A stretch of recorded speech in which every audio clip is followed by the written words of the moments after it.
ഒരു മുട്ടായി എന്റെ തന്ന് പൊളിച്ചു കൊടുക്കാൻ പറഞ്ഞു. ശിവാനി പൊളിച്ചിട്ട് അവള് നൈസിൽ പകുതി എടുത്ത് വായിട്ടിട്ട് കൊടുക്കുന്നതായിരിക്കട്ടെ. അപ്പൊ നമുക്കറിയാം, ഞങ്ങള് പറയും ചെയ്യും, എടി എച്ചി ഇപ്പൊ അവള് അലമ്പുണ്ടാവും, ഇപ്പൊ നോയ്യോ പാറു വന്നിട്ട് കൂട്ടാലമ്പ്, എന്റെ പകുതി മുട്ടായി ചേച്ചി തിന്ന്.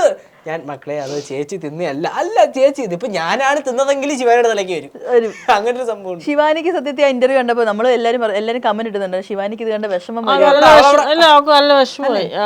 നല്ല വിഷമമായി. കാരണം അവളും പൊടിയല്ലേ, അവളും ഈ പറഞ്ഞാൽ അവിടുത്തെ ചെറുതല്ല. അല്ല, നിന്റെ പ്രായമാണെങ്കിലും അവളും ഈ ചെറിയ കുട്ടികളുടെ കൂടെ ഉള്ള ആളാ. പോട്ടെ, നീയും കുഞ്ഞ് അല്ലേ.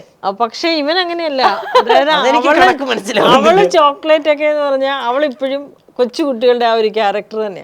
പക്ഷെ ഇവന്റെ ഒരു ചോക്ലേറ്റ് കിട്ടി അവനത് പോക്കറ്റിൽ താത്തു വെക്കത്തുള്ളൂ. അത് പണ്ട് തൊട്ടേ അങ്ങനെയാ. കുറച്ച് കഴിയുമ്പോ എന്റെ പോക്കറ്റ് മറ്റേ ATM നമ്മൾ ഈ ആർക്കാണെങ്കിലും ഒന്ന് എടുക്കാന്നുള്ളൊരു സെറ്റപ്പ് വരുന്ന കാണാം, ആരെങ്കിലും ഒന്ന് എടുത്തോണ്ട് പോകുന്നുണ്ട്. ചില സമയം എന്റെ ഫോണൊക്കെ എടുത്തോണ്ട് പോകും. കല്ലും പാറും പോക്കറ്റിൽ കൊണ്ട് നിക്ഷേപിക്കുന്ന ഇവിടെ.